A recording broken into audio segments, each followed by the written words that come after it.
السلام علیکم ناظرین، آپ دیکھ رہے ہیں شنواری ٹی اسٹوڈیو۔ ناظرین، پرانے زمانے میں شوکت یہ نیکی کر کے بہت سکون محسوس کر رہا تھا اور دل ہی دل میں اللہ تعالیٰ کی دی گئی توفیق کا شکر بھی ادا کر رہا تھا۔ شوکت اپنی دوست ناصر کے گھر گیا تو اس نے چھوٹی بھائی نے بتایا کہ وہ گھر پر نہیں ہے۔ شوکت اور ناصر ایک ہی محلے میں رہتے تھے اور ایک ہی کالج میں زیر تعلیم تھے۔ ان دونوں کا ایک اور دوست تنویر بھی تھا جو دوسرے محلے میں رہتا تھا۔ شوکت تنویر سے ناراض تھا۔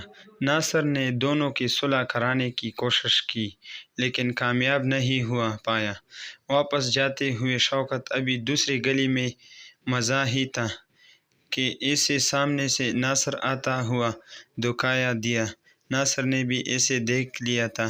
سلام دعا اور حال احوال کے بعد شوکت نے ناصر سے پوچھا، میں تمہارے پاس آیا تھا مگر تم گھر پر نہیں تھے، کہاں چلے گئے تھے؟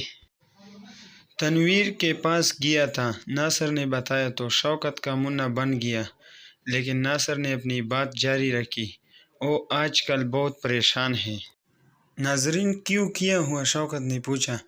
اس کے والد بیمار ہے اور ڈاکٹر نے آپریشن کا کہا، مگر اتنا کہہ کر ناصر خاموش ہو گیا۔ مگر کیا ان کے پاس رقم نہیں ہے؟ یہ کہہ کر اس نے اپنی بات مکمل کی۔ کتنا خرچ ہے؟ شوکت نے پوچھا۔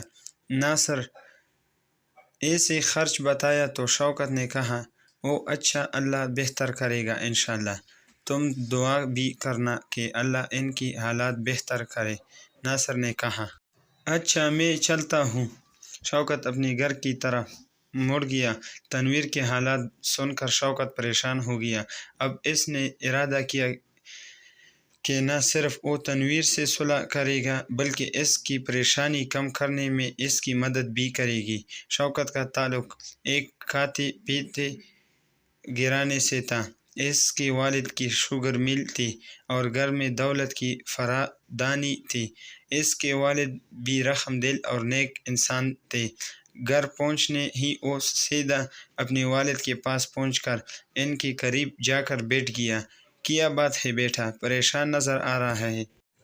باپ نے بولا، بیٹے خیریت تو ہے؟ شوکت نے ساری بات ان کو بتانے کے بعد اپنا مقصد بھی بیان کیا۔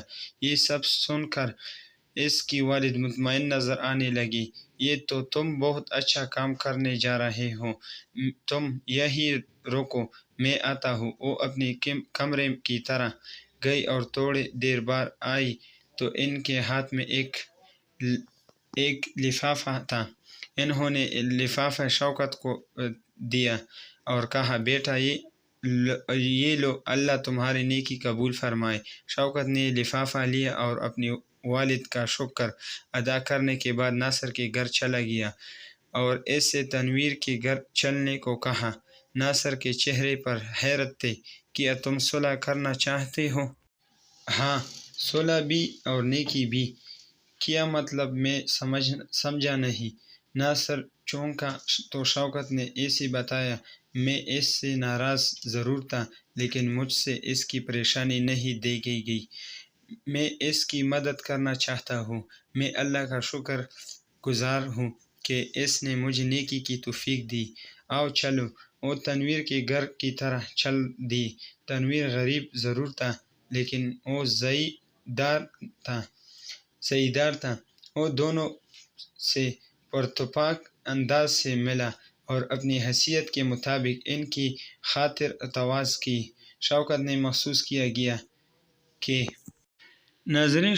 محسوس کیا کہ تنویر کے چہرے پریشانی واضح تھے لیکن وہ اسے چھپا رہا تھا۔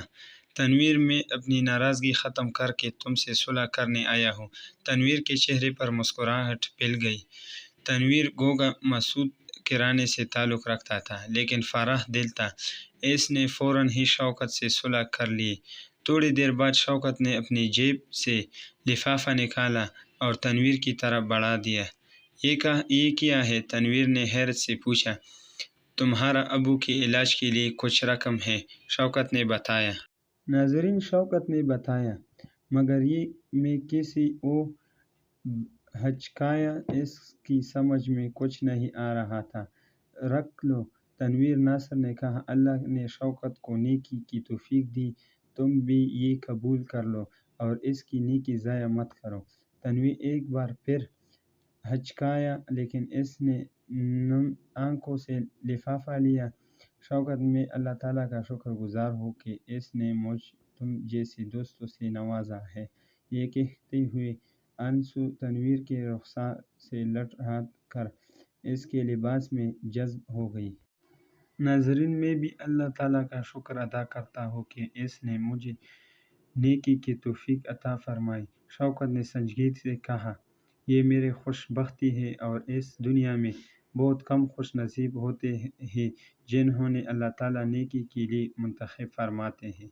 تم ٹھیک کہہ رہے ہو، ناصر نے کہا، اور پھر وہ دونوں تنویر سے مل کر اپنے گھروں کی طرف روانہ ہو گئے۔ شوکت یہ نیکی کر کے بہت سکون محسوس کر رہا تھا اور دل ہی دل میں اللہ تعالیٰ کی دی گئی توفیق کا شکر بھی ادا کر رہا تھا۔ ناظرین، اگر ویڈیو اچھی لگی تو ہمارے چینل لائک کرو، سبسکرائب کرو اور دیکھنے کا بہت شکریہ۔ خدا حافظ۔